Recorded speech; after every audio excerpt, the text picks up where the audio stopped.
मेरी पाठशाला में आप सभी का स्वागत है। दोहे नामक पाठ के अंतर्गत आज हम बिहारी द्वारा रचित दोहों का अध्ययन करेंगे। तो आइए देखते हैं कि इन दोहों में बिहारी जी ने श्री कृष्ण के अलौकिक रूप का वर्णन तथा दिखावे की भक्ति पर चोट की है। तो आइए देखते हैं बिहारी जी का पहला दोहा। शीस मुकुट कटिकाछनी कर मुरली उर्माल, यही बानिक मो मन बसऊ सदा बिहारी लाल। सबसे पहले शब्दार्थ देखते हैं।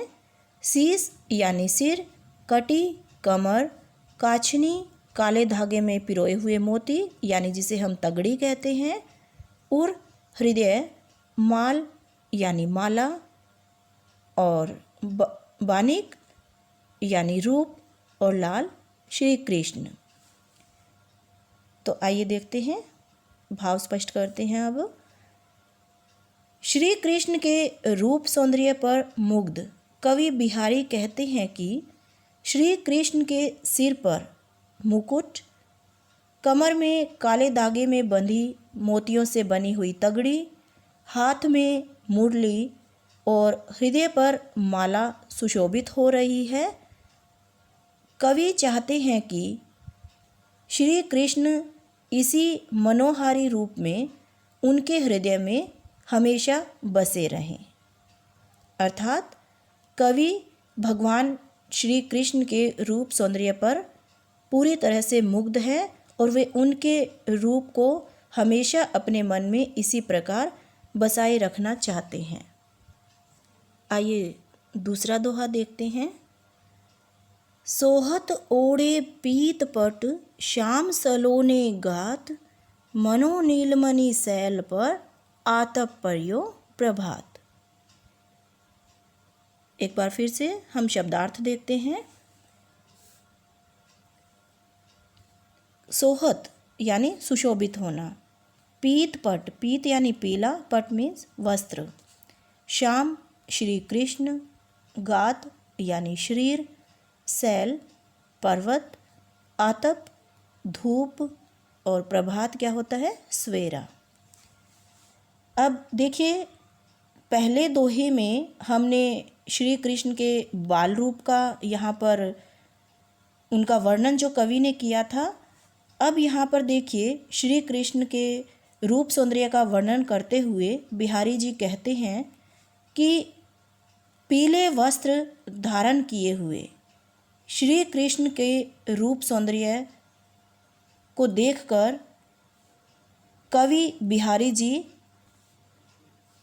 बहुत ही प्रसन्न हैं और कवि कहते हैं कि श्री कृष्ण के सांवले शरीर पर पीले वस्त्र उसी प्रकार सुंदरता बढ़ा रहे हैं जैसे नीलमणि पर्वत पर प्रातःकालीन जैसे सूर्योदय होता है तो सूर्य की पीली किरणें गिरने से उसका रूप सौंदर्य निखर उठता है। उसी प्रकार पीले वस्त्र धारण करने पर श्री कृष्ण का सांवला रूप और भी अधिक निखर आता है, उनका रूप सौंदर्य और भी अधिक निखर आता है।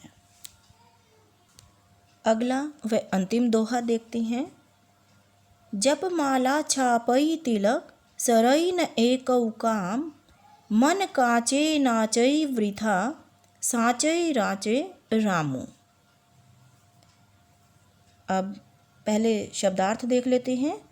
जप माला यानी माला का जाप करना, जैसे कि आपको चित्र में दिखाई दे रहा है कि किस प्रकार माला के एक एक मोती को गिनते हुए और किस प्रकार प्रभु का नाम लिया जाता है, माला का जाप किया जाता है।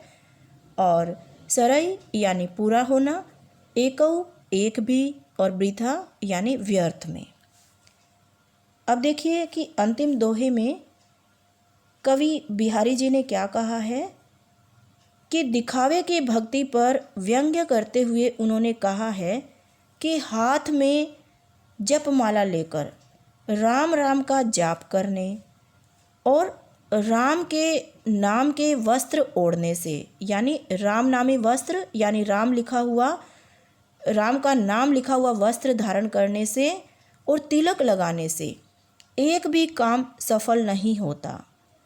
इस तरह की दिखावापूर्ण भक्ति करने से प्रभु कभी भी प्रसन्न नहीं होते हैं। इस तरह की कच्ची भक्ति से मन व्यर्थ में ही, बेकार में ही नाचता फिरता है। प्रभु तो सच्ची भक्ति से ही प्रसन्न होते हैं, यानी हमें सच्चे मन से प्रभु की भक्ति करनी चाहिए, बाहरी दिखावा नहीं करना चाहिए। सच्चे मन से की गई भक्ति से ही प्रभु प्रसन्न होते हैं। प्यारे बच्चों, ये थे बिहारी जी के दोहे। उम्मीद है आपको इनका भाव समझ आ गया होगा। तो मिलते हैं अगली वीडियो में, तब तक के लिए धन्यवाद।